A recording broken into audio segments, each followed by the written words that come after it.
Hi and welcome. Thank you for joining. This is Tips and Tricks Preparing Your Interview with the ONDAS Student Center. We're going to begin with some ONDAS introductions, then talking about the interview process, strategies to keep your interview and presentation engaging, tips from current peer mentors, and since this is not a live audience, there will not be a Q&A portion, but if you do have any questions, there will be our contact information at the end. As we begin, let me introduce myself. My name is Sofia Sanabragian. Please call me Sophie. I am the Programs Assistant for the ONDAS Student Center and currently pursuing my Master's in Education at UCSB. Our current team is structured with 6 peer mentors, 2 lead peer mentors, a graduate student mentor, a Programs Assistant, an Associate Director, and an Assistant Dean. Our mission at the ONDAS Student Center is to promote the success and retention of first-generation college students with an emphasis on the first-year transition and underrepresented student experience. We provide mentoring and academic support in a learning-centered space for students to connect with faculty, staff, and peers in order to grow personally and excel academically. Now, a bit about what to expect for the interview process, whether it's with ONDAS or outside of ONDAS. So typically in the beginning, there are introductions, which are pretty brief, of the interviewers and the interviewee. And typically, this isn't where you will be able to give your whole spiel, your whole spiel. It will be quite brief. And where you'll be able to express yourself more are in the interview questions. There's typically at least 5 questions that aim to get to know you and your motivations. And then there will always be a section where you are able to ask questions. So this is your chance to show your interest and your knowledge of the company, the business, the place that you are applying to work at. And some interviews do require a presentation component, and it is possible that the OSC interview will require a presentation, but prompts would be sent beforehand. But what do you want to do before your interview? So you want to research a bit and you want to get to know the employers. What's their mission? What might their workplace environment look like? And you might want to visit the place or the place's website to learn about the mission, to learn who do they cater to and what services do they provide. Of course, there's no need to memorize everything on the website or everything about the company or the places that you're planning to apply to, but it will give you leverage in what employers are looking for.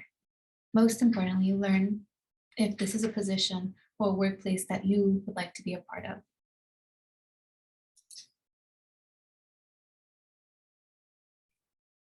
So you also want to review, you want to look over the application materials and think about why you are a great fit for the role. So this includes taking notes on what experiences you have taken part of that match with the application guidelines or the requirements for the position.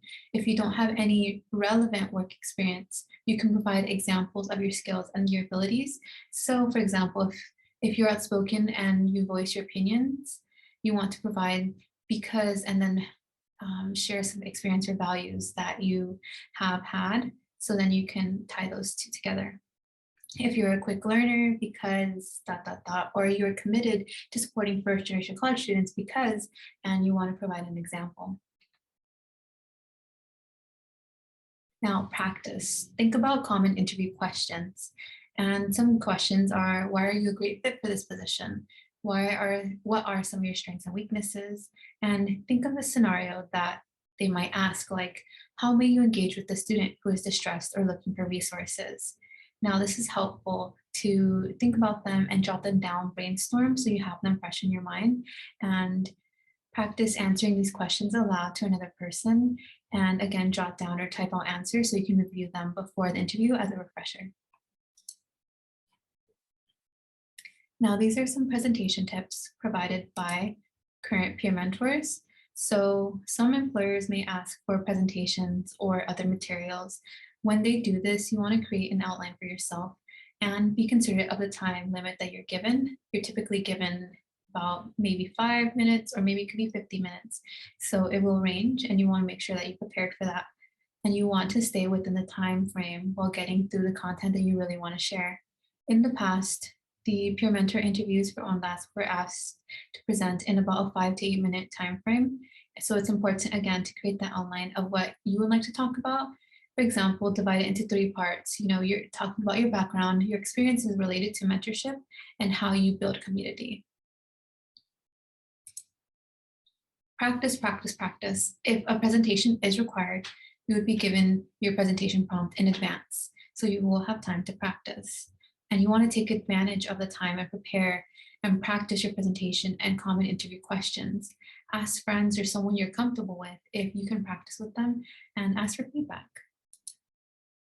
And smile, enjoy the process. Remember that interviewers are looking for candidates who are a good fit for hosting future events or workshops with ONDAS. Think of this as an informative conversation you're having and how you're the best fit for this position. And feel free to make your presentation fun if there is a presentation component. Ask questions. If you have questions before the interview, you can reach out to the employers. You can reach out to the company or department directly, or directly to the hiring committee. This information is typically found on the application or the website. By this information, it means the hiring committee or any emails that you can outreach, or phone numbers. And you want to prepare questions to ask at the end of the interview. There will likely always be space for, do you have any questions? So this is an opportunity to show your interest in the position or the work environment. Okay, so now these are tips from current peer mentors. So first, be sure to share what you're passionate about and how your passions and aspirations will contribute to the OSC and the community that we are a part of. Secondly, ONDAS is unique and a caring space which values all the paths that students have taken to get to where they are today. So don't be afraid to share your own story and what makes you unique. We know you hear this everywhere, but one of the most important things is to remember to be yourself. We value everyone, and there is no specific mold for peer mentors that we are looking for. Now, this typically is the space for comments, questions, or concerns. So if you do have any comments, questions, or concerns, feel free to email us at ltsc-ondas@ucsb.edu, or contact us through Instagram or Facebook at ondas.ucsb. And just so y'all know, we also have a TikTok, ondas.ucsb. We have a Spotify with playlists created by students and our team. And we also have a Twitter that's not listed here, but it's also ondas.ucsb.